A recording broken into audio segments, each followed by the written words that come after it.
खुलुमबाय नोंथांमोना Ukraine Russia वारनि मोनसे आपडेट लानानै फैदों।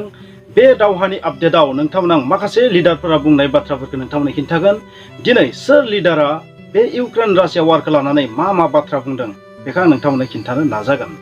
जेलेन्स्की बिथाङा इउक्रेननि हादरगिरि जेलेन्स्की बिथाङा मोनसे बाथ्रा बुंदों, रासियाया खेरसनखौबो नागारनांगोन सानसे, मरिउपलखौबो नागारनांगोन सानसे, बेबायदिनो गुबुन गुबुन सिटी जायफोरखौ रासिया सेनानै लादों बेखौबो नागारनांगोन।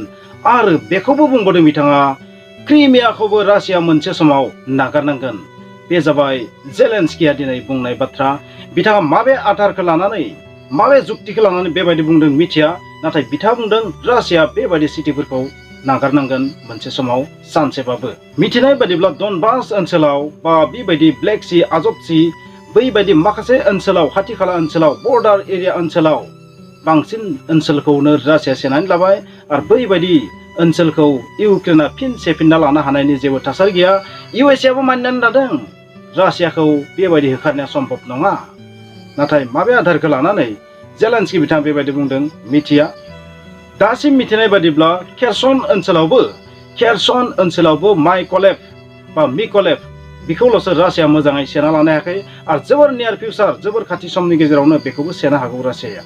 बेनिखायनो भल'दिमिर जेलेन्स्की बिथाङा जाय बाथ्राखौ बुंदों बे बाथ्राया बेसेबां ओंथि गोनां, बे बाथ्राया बेसेबां गोथौथि गोनां बेखौ जों बुंनो हाया।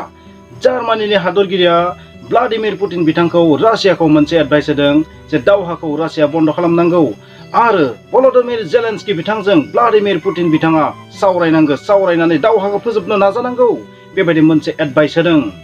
स' बिथांनि एडभाइसखौ ब्लादिमिर पुतिन बिथाङा जानो खोनासंगोन? थारैनो खोनासंनाय नङा। जार्मानिनि बेबायदि एडभाइसखौ जानो खोनासंगोन?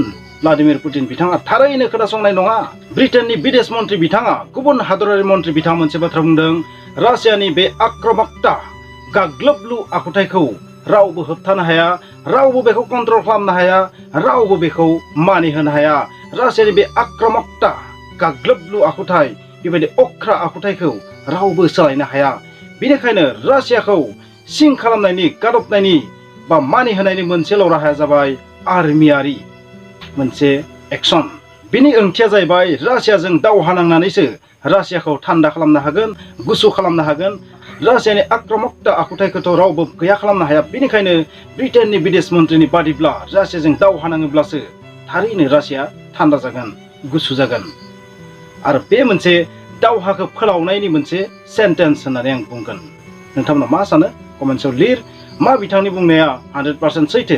बोरैबा नायबा बिथांनि बुंनाय बाथ्राया नंखायबो नंद्राया। रासियाया दावहानि बादै रावखौबो गिनाय हादर नङा।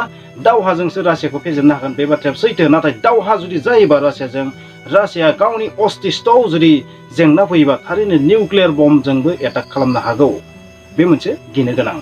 आरो जेननाय बायदि मोनोबा खिन्थु बुहुमनि थाखाय काल जानानैबो नुजाथिनो हागौ रासियाया। दिनै भल'दिमिर जेलेन्स्की बिथाङा, इउक्रेननि प्रेसिडेन्ट भल'दिमिर जेलेन्स्की बिथाङा इउक्रेनियान सुबुंफोरा रासियाव उइदाउट भिजा जि दावबायनो थांनो हायो बेखौ बन्द खालामनानै होबाय। रासिया इउक्रेनियान सुबुंफोरखौ उइदाउट भिजा गैयालासेनो रासियायाव दावबायनो होयो बा थांनो होयो, बेबायदि दावबायनो थांनो होयो। बे जाबाय मोनसे रासियानि पलिटिक्स।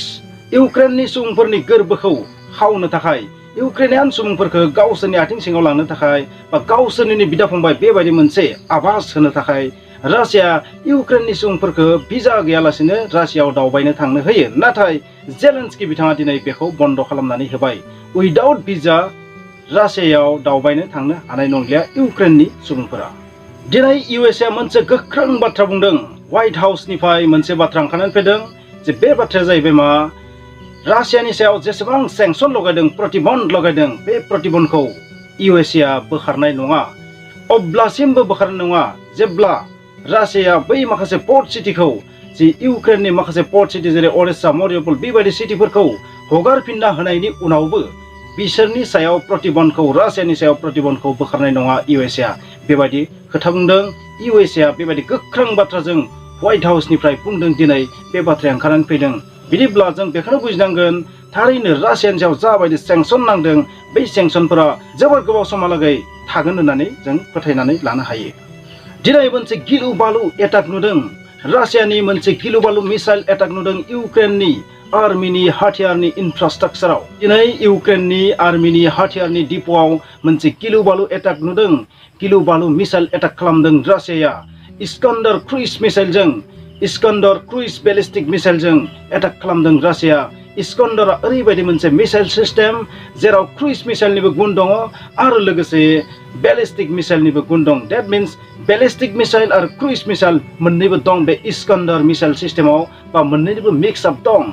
आरो बे इस्कान्डार मिसाइल सिस्टेमा ओरैबायदि गिलु बालुदि बेखौ जायखिजाया मिसाइल डिफेन्स सिस्टेमाबो होबथानायाव फेलें जायो। आरो बे इस्कान्डार मिसाइल सिस्टेमजों इउक्रेननि मोनसे हाथियार डिपोआव हाथियारनि इनफ्रास्ट्राक्चाराव इउक्रेनियान आर्मिनि हाथियारनि इनफ्रास्ट्राक्चाराव एटाक खालामदों आरो नोंथांमोना थारैनो नुनो मोन्दों फुटेजाव। बे मिसाइल सिस्टेमजों इउक्रेननि आर्मिनि आर्मि इनफ्रास्ट्राक्चाराव एटाक खालामदों आरो माखासे डेस्ट्रय खालामनानै होदों। बे 500 किलोमिटार रेन्जहालागै एटाक खालामनानै गासैबो रोखोमनि सिस्टेमखौ डेस्ट्रय खालामनो हायो। बे जाबाय क्रुइज बेलिस्टिक इस्कान्डार मिसाइल सिस्टेम।